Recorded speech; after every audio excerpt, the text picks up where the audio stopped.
Good morning, everybody. Welcome to my kitchen. Welcome to my channel. My name's Connie. If you've been here before, welcome back. If you haven't been here, and typically I am all about cooking, and I have recently adopted a whole food plant-based way of eating.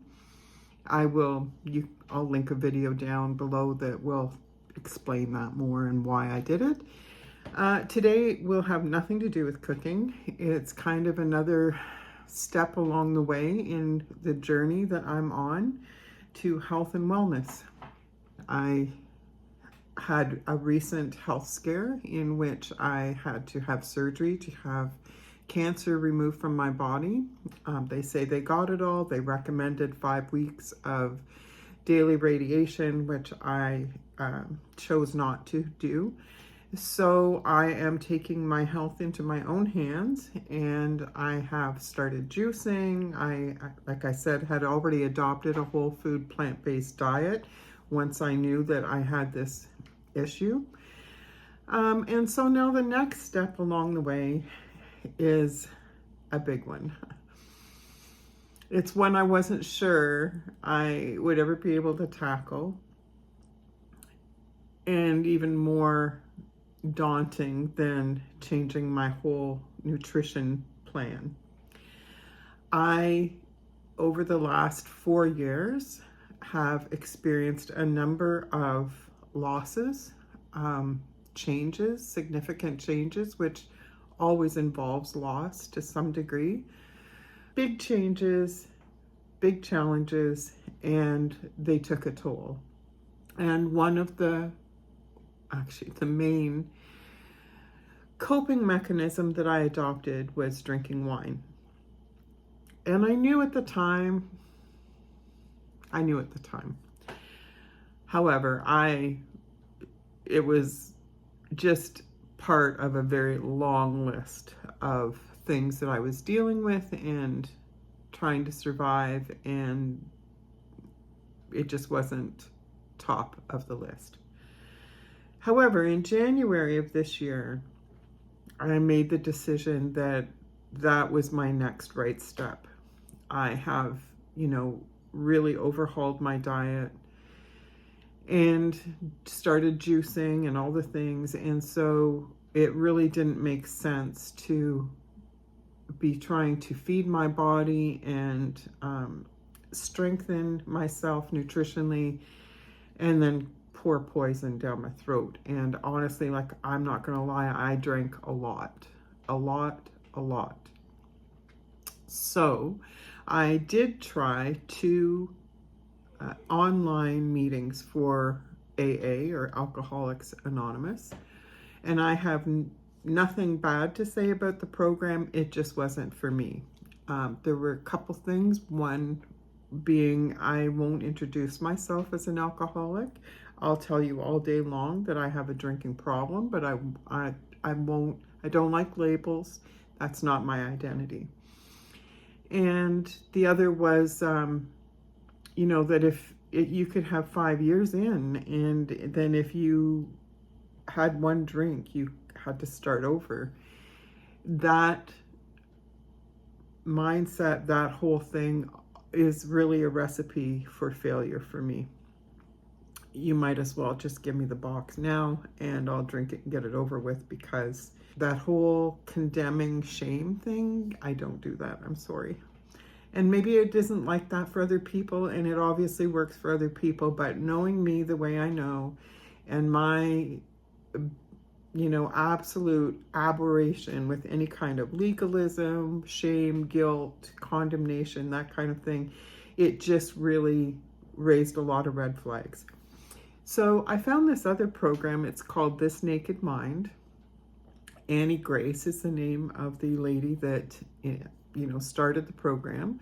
She, like me, drank a lot of wine, and it had become a problem in her life, and she addressed that problem. I won't go into the whole thing. I'll put a link down below, but 2 things that really were takeaways for me. One was, first of all, you start with a 30-day experiment. It's called experiment. And so for 30 days, you're you're deciding not to drink. Now, if during that 30 days you have a bad day or whatever and you have a drink, that is not called a slip or a failure or a relapse. It is called a data point. It's a data point along the way in this experiment. And a data point is something you learn from. So you ask yourself the questions like, what was I feeling? What was I thinking? What was I trying to fix? Or why, what was happening when I chose to have that drink? And you learn from that and you keep going. You don't start over at day 1. If you were already on day 15, tomorrow's day 16. You don't have to go back again and start again and fail again. That whole thing absolutely makes me want to gag. Anyway, that's just me. But so that was one of the takeaways. The other was something really important.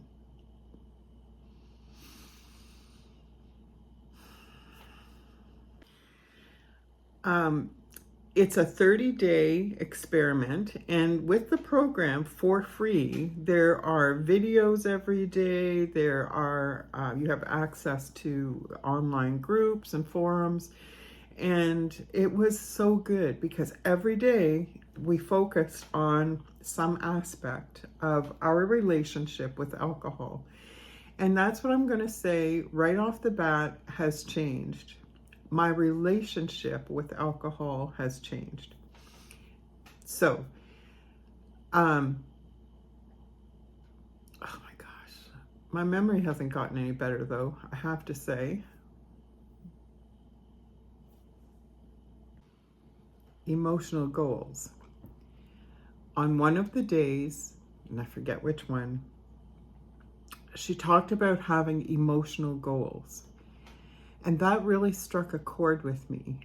We can make all kinds of goals. Like, you want to, get rich, have this much money, you want to retire at this age, you want to do this many push-ups or walk this many miles, whatever they are. But it was emotional goals. And I thought, what are my emotional goals? And I think as women, we are always meeting other people's needs and whatever, and don't really consider what are my emotional goals. If I want peace in my life, if I want confidence, what is it I want to feel? If I want to feel free, if I want to feel, what is it I want to feel? And then what can I do to facilitate that?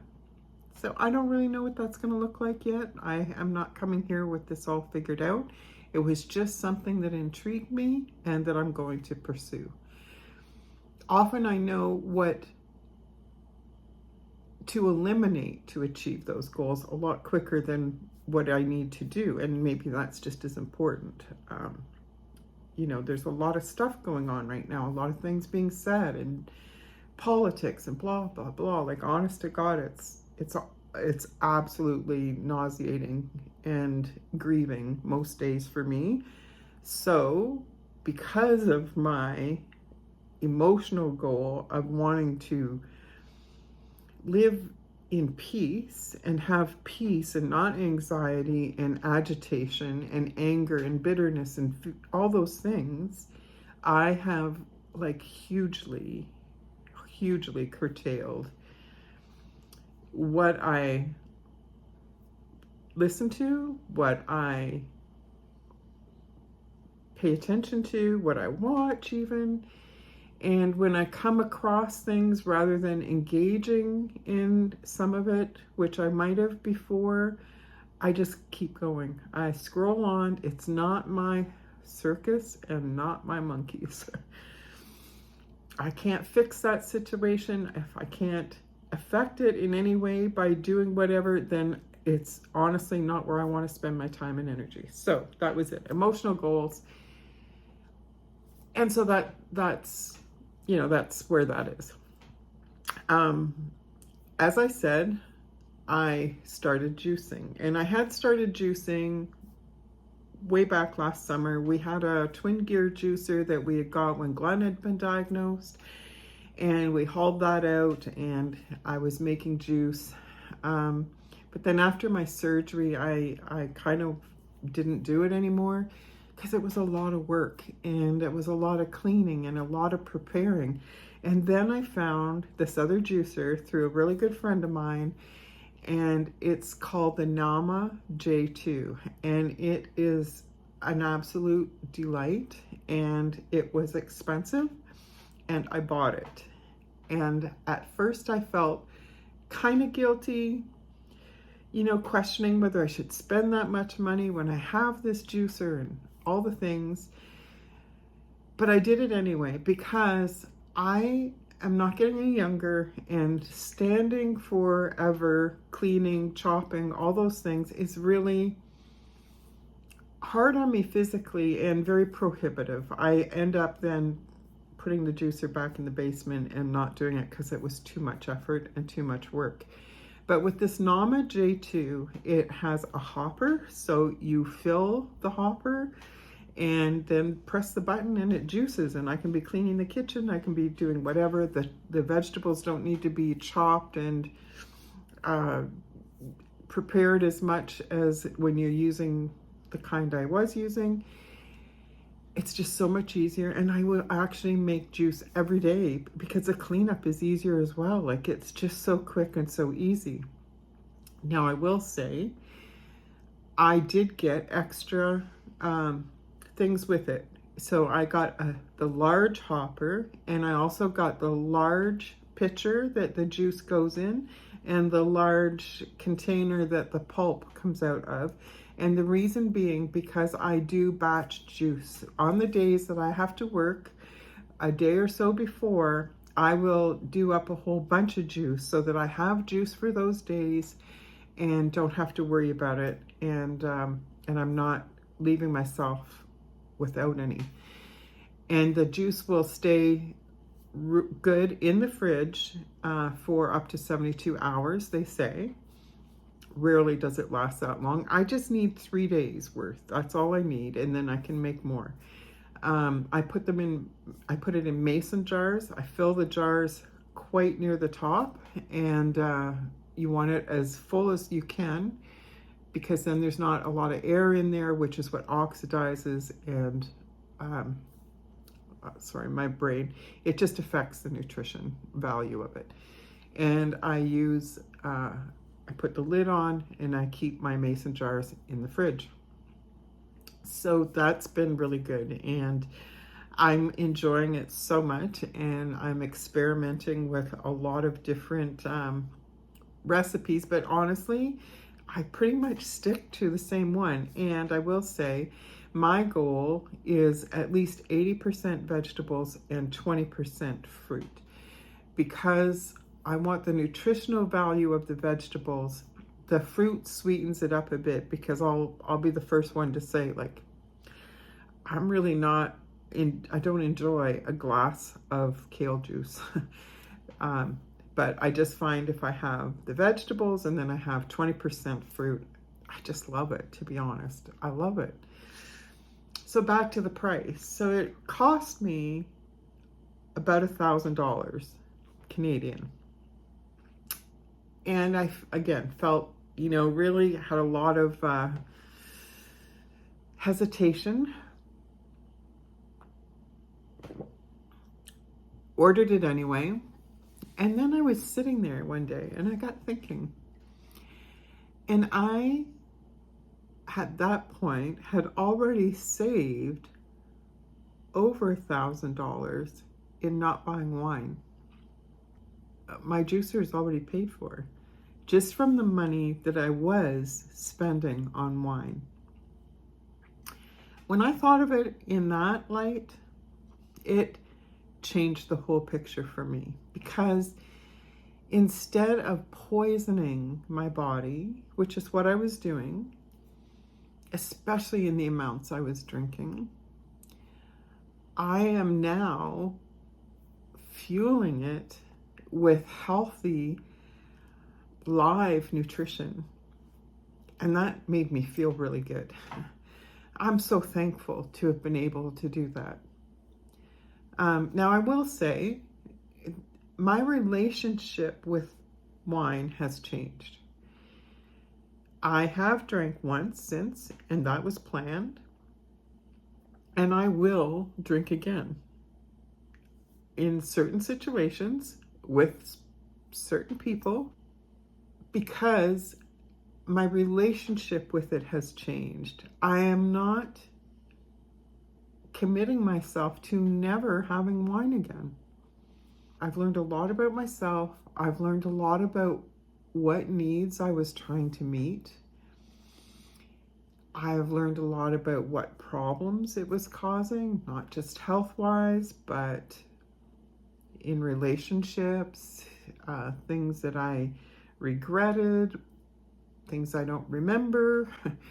So I learned a lot about it, and that has changed, again, the role that alcohol will play in my life. And I say alcohol, but honestly, really wine is what I drank. And, things like, I don't care if I have wine with dinner, but I loved having wine when I cook.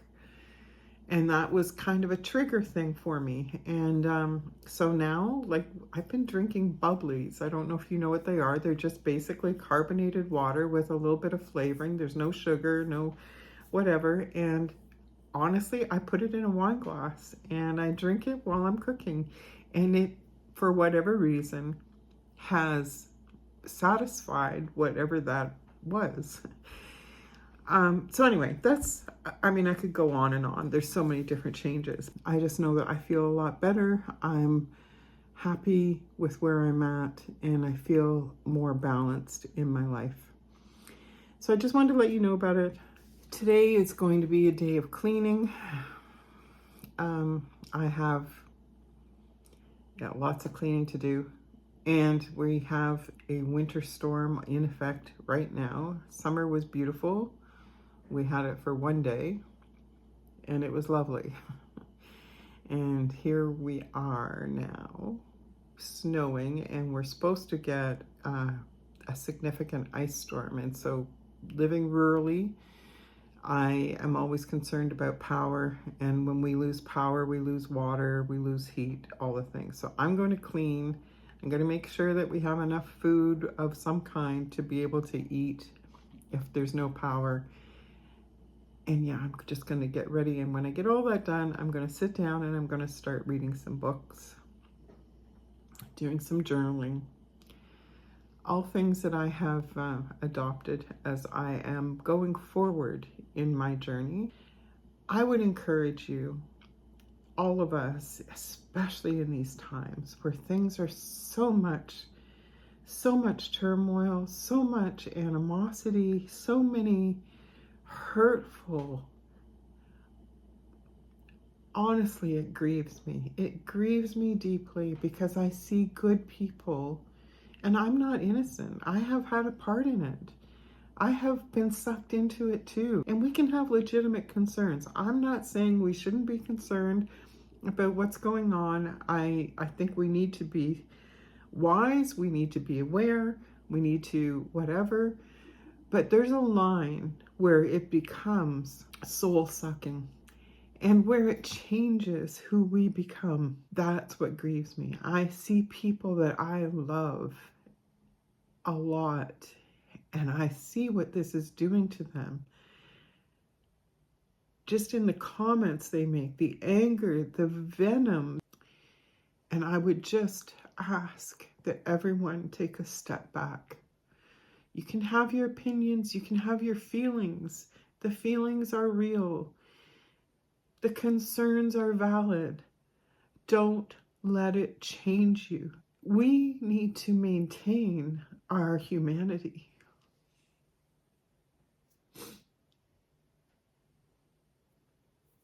And yes, if you want to, voice concerns, whatever, that's fine. At the end of the day, it doesn't change anything. We all have a vote. We should know how we want to vote and why. And beyond that, attacking each other on Facebook isn't accomplishing anything except a division and a breakdown in our society.